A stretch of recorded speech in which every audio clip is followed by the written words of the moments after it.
असांजा प्रोग्राम में आयल महफ़िल जा मोर सैद जलाल महमूद शाह साहब ऐं असांजी मरकज़ी क़यादत बि ऐं मुख़्तलिफ़ मक्तब फ़िक्र जा दोस्त सहाफ़ी दोस्त अस्सलामु अलैकुम जी। जीअं त असां हर साल सिंध यूनाइटेड पार्टी फ़ैसिलो कंदी आहे, हर साल असां दोस्तनि जी नंढी वॾी गॾिजाणी कंदा आहियूं। افطار पार्टी जे बहाने सां मुलाक़ात थींदी आहे, हिक ॿिए सां हम कलाम थींदा आहियूं।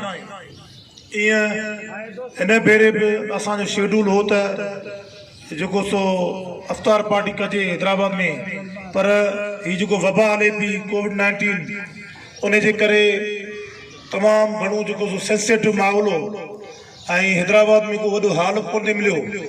उन करे असां कोशिशि कई त जेतिरो नंढे पैमाने ते महदूद थी सघे त ओतिरो कजे ऐं उन करे जेतिरो असां नंढे पैमाने ते पार्टी ऑफिस जे पोइ हिन ग्राउंड अरेंज कयोसीं।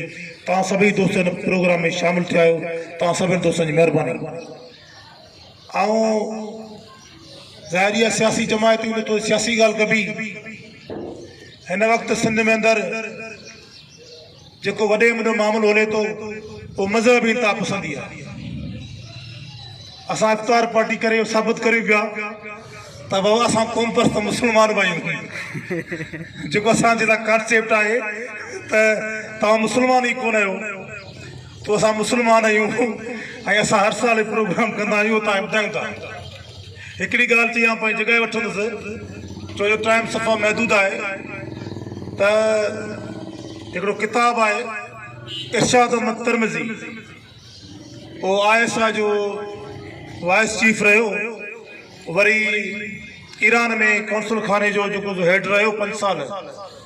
उन मूं इहो किताबु पढ़ियो, उन लिखियो आहे त जेको क़ौम परस्त आहे उहो काफ़िर आहे ऐं उन एजेंट जेको आहे उहो बादशाह खाना उन जेको बिज पकड़ियो अथई उहो कांग्रेस जो नुमाइंदो पाकिस्तान में अंदरि क़ौम परस्ती जेका आहे सा कुफर में शामिल आहे। असां जी तरबियत बि इहा थी आहे, असां बि तरबियत इहा करियूं पिया त क़ौम परस्त ख़्यालु रखंदड़ माण्हूअ खे कुचलियो, हुनखे मारियो, हुनखे सियासत न करणु ॾियो, हुनखे इलेक्शन में न खटणु ॾियो, जेका पुॼी सघे थो उन जी मुखालफ़त करियो। इहा आहे असांजे हिन मुल्क जे इदारनि जी सोच त बाबा असां माना के आहियूं हिते जा असीं क़ौम परस्त जेके आहियूं सा काफ़िर आहियूं। असीं चऊं था बाबा जेकॾहिं वतन सां मोहबत करणु कुफर आहे त इहो कुफर असां कंदा रहंदासीं। असीं चऊं था धारियुनि जी आबादी ख़िलाफ़ जदोजहद करणु कुफर आहे त इहो कुफर असीं कंदा रहंदासीं। असीं चऊं था जेके दरियाहनि जे बंदि ॿधा विया ऐं उन जेके उहे असांखे पाणी बंदि कयो वियो, असांजी ख़ामोशी वियूं, इहो कोन थी सघंदो, इहो कुफर असीं कंदा रहंदासीं। मज़हबी इंतिहा पसंदी इस्लाम जे नाले में तव्हां माण्हू जो कोस करियो त असीं त चुप वियूं, हिते असीं कुफर थियण लाइ तयारु आहियूं।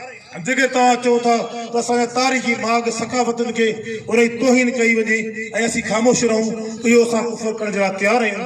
इन करे असीं ॿुधाइणु चाहियूं था असां साईं GMC जी धरती शालती जी धरती जे अमन जा सफ़ीर आहियूं, अमन चाहियूं था।